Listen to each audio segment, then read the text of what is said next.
What's up? What's up? So, today's Tuesday. It's tricep day. I have a 15-pound weight.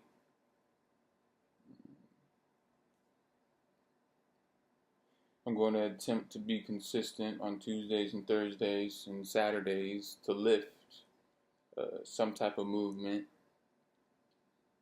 I missed last Saturday, and I believe I missed last Thursday. But, the things that are important to me is journaling and push-ups. That's it. That's all I care about. And I don't know why. But at least it's something. At least. But it shouldn't be at least. Responsibility needs to be instilled. Too comfortable.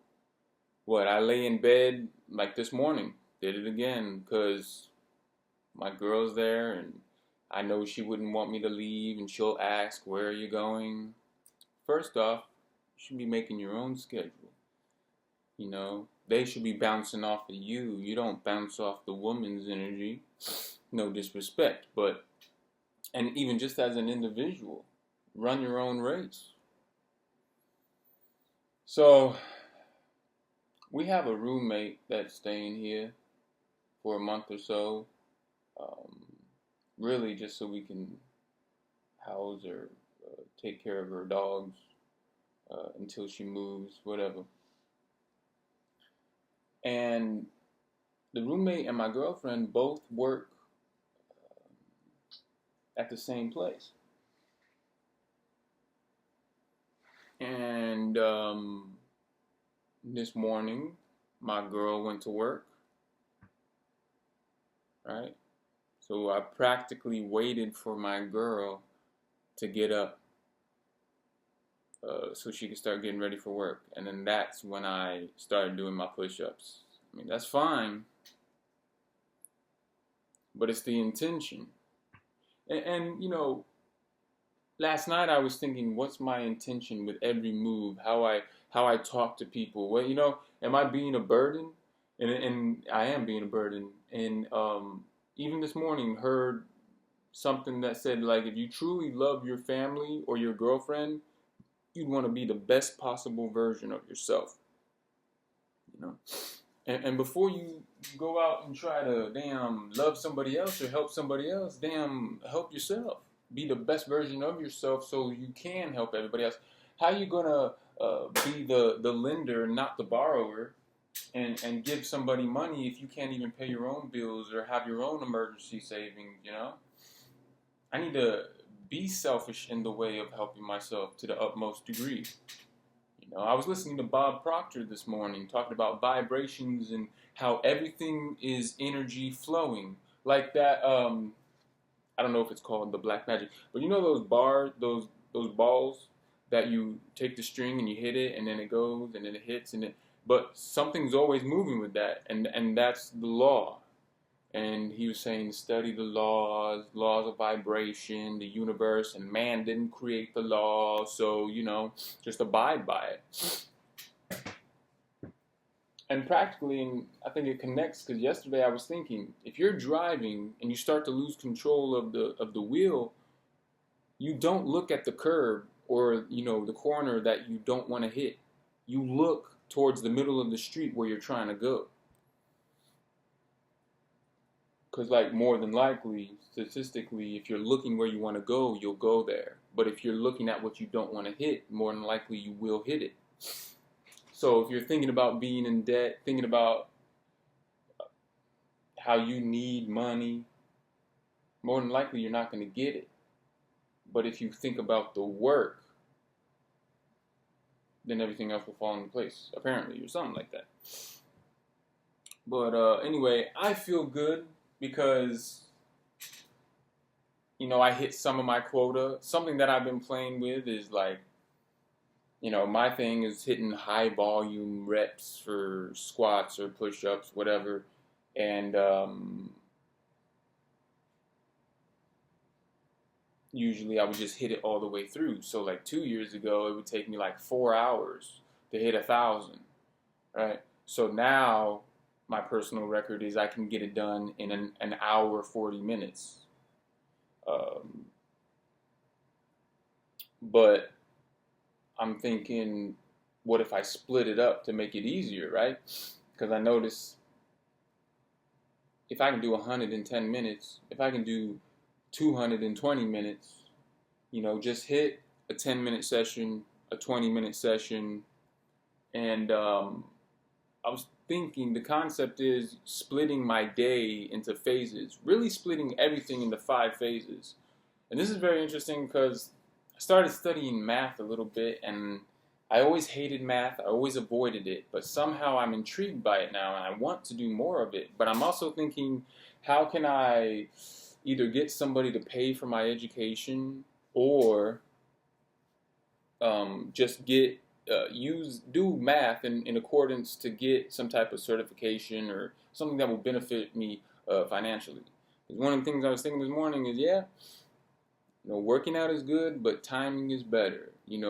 And being a good person is cool, but at the end of the day, whether you care about money or not, that's what makes the world go round, and you need it. And another message that I heard on the day that I was going to see my mother, the last day that I saw her with a conscious, and was able to verbatim, was able to, no, she was responsive, because then the next time I saw her after that, there was nothing.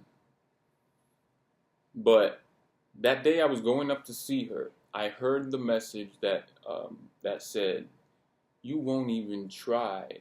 You could have saved your mother's consciousness." And it's so crazy how direct that was. And I saw that on the day I was going to see my mama, really for the last time that we would communicate, even if it wasn't words, because she wasn't able to speak. But on my way up there, before we left town, my girl went to Walmart, went inside, and I stayed in the car. And I listened to a video, and the message was, "You won't even try. You could have worked hard and saved your mother's life and prolonged her health." And just that direct, so on point.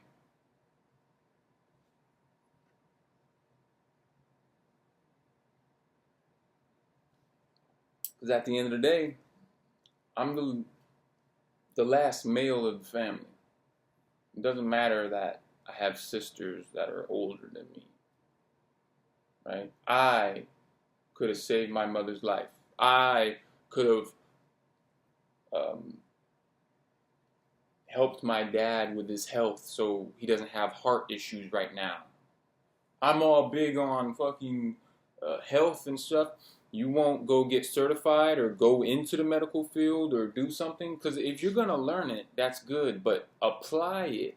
At least do the actual exercise or eat the actual healthy nutrition, or could have done the therapy with my mother, physical therapy, could have done the exercise with my dad, or cooked a diet for him. Everything I'm supposed to do. And I'm going to other people and they say, "Oh, you're not supposed to do that." And it's true. When I told my homeboy, one of these homeboys from H-Town, which presumably, the last few days I've been thinking he's been a great teacher, influence in my life since Houston, which was 5 years ago, 6 years ago. I've known him for about 7 years. And I was thinking, you know what though? It's sad, but I cannot talk to him anymore. And it is due to me, unfortunately, setting a parameter that this is how I behave, and I quit every job, and this is how I act. So he is going to say, because that's what he's used to, "Oh, well, you're going to quit your job. You're not going to follow through. When you get that big paycheck, you're just going to waste it all and spend it." And so unfortunately, due to my behavior too, I have to cut him off for a little while. Whether it's my dad and he says, and he would always say that, "Oh, well, are you really going to come through? Because, sometimes you say you're going to come and you don't come." I get it. And it is unfortunate because it is my fault. But also, you have got to cut those people off, or at least distance yourself. You don't spend too long with them. Once a week, once a month. 80% of your time has to be with the winners, winner mentality. And if you don't have the friends for it, and I do, and it's crazy not to be on those strange shit, but last night I had a dream about my friends. Um, I took that as a sign because I've been thinking like, man, I miss my brothers, my people, man, and I haven't seen my people in a long time. And my dad even told me when I was debating going to Houston or back to Austin to stay with my mom, he said, you got good friends, man. It's hard to find people that understand you or have your back or, totally support you and are not trying to snake you or anything like that. This dog's annoying me because it's scratching at the door, but it's fucking running around here being a fucking nuisance. So I'm like, okay, you're gonna fucking go outside. It's one of the coldest days of the year. It just snowed. It's San Antonio, Texas. I know it snowed when I first came back from Houston. That's like 5 years ago. It snowed again, a little bit. But what do you expect? This is Texas, man. So it's been 5 years since I've seen white snow on the ground, right?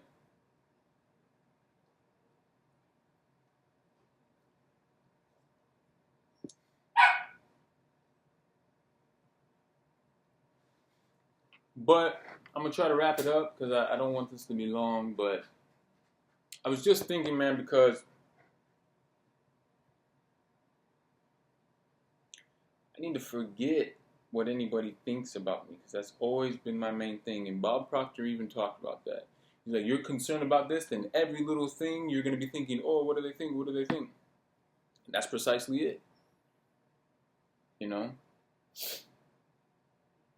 I haven't made any moves because what? I was afraid of what my dad would think, my mom would think, my friends, my girlfriend's mom. So what? You need to have the inertia, the willpower to work 18-hour days.